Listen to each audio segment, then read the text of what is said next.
work here? Yes. I just showed up and they put me to work. How does this all work? Do people just take whatever they want? Absolutely, yeah. So the way that this works is that the input comes in from a lot of locals. Most of it comes with one person will bring just like 1 or 2 bags. Every once in a while, someone rolls up with a whole carload, just dumps a bunch of supplies on us. We've had people all the way from New York sending over a pizza. Who's this for? Everyone? Anyone? You're hungry? I do different things. Today I've been over here at the barricade for most of the day. There's been a lot of camera crews coming in and just kind of asking questions. A lot of people, they're hearing things on the media or whatever. I mean, what's stopping me from taking like 4 loaves of bread? Just absolutely nothing. I have to give people the benefit of the doubt. If you need 4 loaves of bread, go ahead and take it. That we're armed and we're doing checkpoints, and we're like, it's not like that, guys. Like, the most you're gonna get greeted with here is some free water and free food. So what's going on here? We're here as combat trained medics. I've got military background in first aid, CPR. We're dressed like this so we can be able to take the hits from the cops instead of the people who are the protesters, who are the victims here in this situation. I mean, if the police were to come storming in here like right now, I mean, what could you do? I mean, we're not a military or something like that. Is this authentic? Go ahead. Do you want to touch it? That's crazy. We're not gonna try and go toe to toe with the police. That's how we get killed. Somebody had their finger split open. That was fun. Some people had some fingernails ripped off. And that's not the goal here. We're peaceful resistance. All the aggression throughout this entire thing has been from the police. It's not on us. And a lot of us are pretty tired, but we have more people every day. That dude just joined. Another dude over there just joined. And then look at all these tents. Everything's popping up. Community garden over there. Someone created a library over there. Like what? People just want to have this community. People want to be together. People want to help each other. God, this triple, this quadruple. Oh Lord. If you would like to join General Assembly now, please come this way. What we need to do is come up with an agenda. So we're going to do that collectively, and we're going to do that with everybody getting to participate in that process. Education, okay. Anything else? I think there was a tactics, technology, somebody? Mental health, okay. So the first suggestion I had on what we should do for this immediate situation was to protest this business. I think we should set up a picket line. A peaceful picket line where we force them to walk through us and we can use our freedom of speech. In terms of that, who are you all with? Is everyone here comfortable with Cairo being here? So the narrative of the news of the CHAZ and stuff came national. It didn't come local. It hit national news before it hit local news. So the fact that somebody outside of this state is pushing a narrative that we're a militant and we're military and stuff, and we're trying to take over Capitol Hill is completely untrue, bro. We're not trying to do that.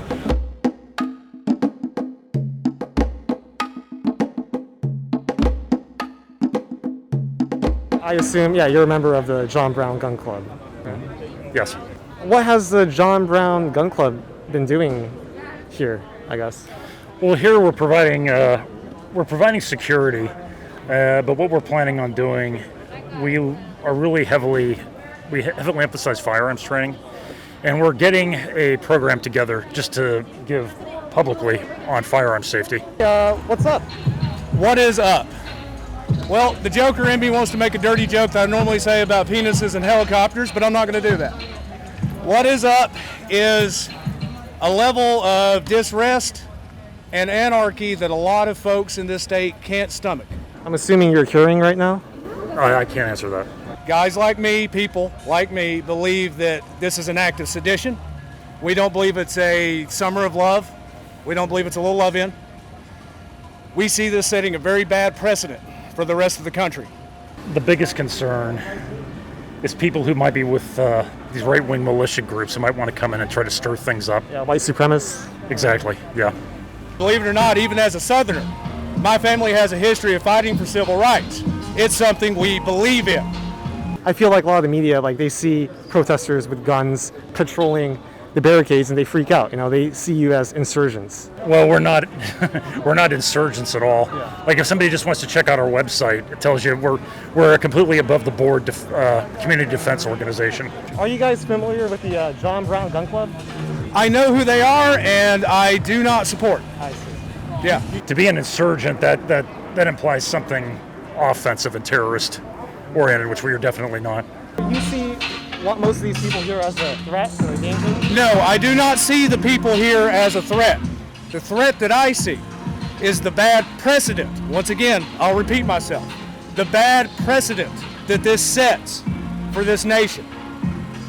I believe all the goals that are looked at here to be achieved can be achieved in a better way. Because I'm here to tell you, this isn't going to end well.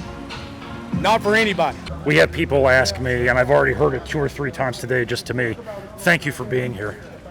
The only people who get intimidated seem to be the white upper middle class boomer flower children types. Those are, I mean, the only negative feedback I've ever gotten are from people like that. People of color, working class people seem to be relieved that we're here. I'm assuming they probably kicked you out from the main area over there? No, we haven't even gone in. Oh. I feel that may be extreme going in. I think that will be pushing the wrong message to those inside, and I think it will be pushing the wrong message to those inside trying to send that message out, spun to their narrative. Right now, there's no less than a couple hundred people stereotyping me. I know that. People calling you like a white supremacist? Exactly. Right now, as we speak. That's not the case. It's really not.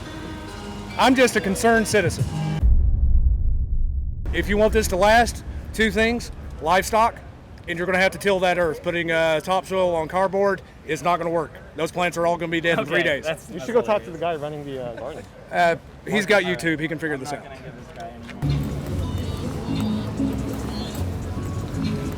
I know like a lot like people on Twitter are saying how like the goal of this is to create like a sustainable food source for the people. I'm assuming that is maybe the ultimate goal, but that was not the intention. The intention was to kind of just represent the ability to rethink public land use and to food not lawns. It's a concept that's been going around for a while, and I just wanted to showcase the ability to quickly convert a lawn into a garden. You know, this garden plot right here is only going to be planted by people of color, and we're going to keep reminding people that we're going to create space for people of color because that is the goal, and giving people access to land is a way for them to gain intergenerational wealth and to actually maybe equalize the balance in America. So that is the conversation that I'm trying to push for this. Are you worried that like sometimes this project might stray away from the main goal of the Black Lives Matter movement? Oh, I'm very worried about it. I think it's very easy, like the Black Lives Matter movement and the healing that is needed from that is painful.